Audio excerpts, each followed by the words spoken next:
ఈ కేసులో రేవంత్ రెడ్డి గారు ఇరుక్కొని అద్భుతంగా ఇక ఎందుకంటే 2019లో ఈయన వర్కింగ్ ప్రెసిడెంట్గా ఉన్నాడు, 2021లో ఆయన పీసీసీ అయ్యిండు.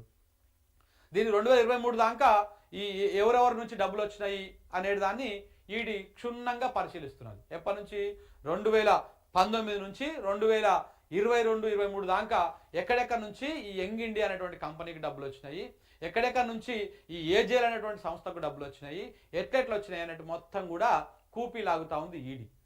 సో ఇప్పుడు రేవంత్ రెడ్డి గారు ఇందులో అద్భుతంగా ఇరుక్కున్నట్టుగా అర్థమవుతా ఉన్నది. సో కాబట్టి ఇంకా వీళ్ళు దాన్ని ధృవీకరించాల్సిన అవసరం ఉంది, ఛార్జ్ షీట్ను కూడా కోర్టు యాక్సెప్ట్ చేయాల్సినటువంటి అవసరం ఉంది. ఇవన్నీ ఏం జరుగుతుందనేది చూడాలి. మరి ఈ లోపలనే వెళ్ళి మన రేవంత్ అన్న పోయి మోడీ సార్ దగ్గరికి పోయి ఎందుకన్నా గిట్లా చేస్తున్నావు, నీకు కావాల్సినవి నేను చేసి పెడుతున్నా కదా, అదానికి ఎన్ని కావాలంటే అన్ని పనులు చేసి పెడుతున్నా, అంబానీకి ఏం కావాలంటే ఆ పని చేసి పెడుతున్నా, బీజేపీల మీద ఈగ వాలనిస్తలేను, మీ బీజేపీ ఎంపీలకు అసైన్డ్ భూములను కూడా పట్టా భూములు లెక్క మార్చిస్తున్నా, మీ బీజేపీ వాళ్ళు ఏమైనా దోసుకుంటుంటే నేను దానికి అడ్డం పడకుండా అద్భుతంగా మీకు నేను అది చేస్తా ఉన్నా.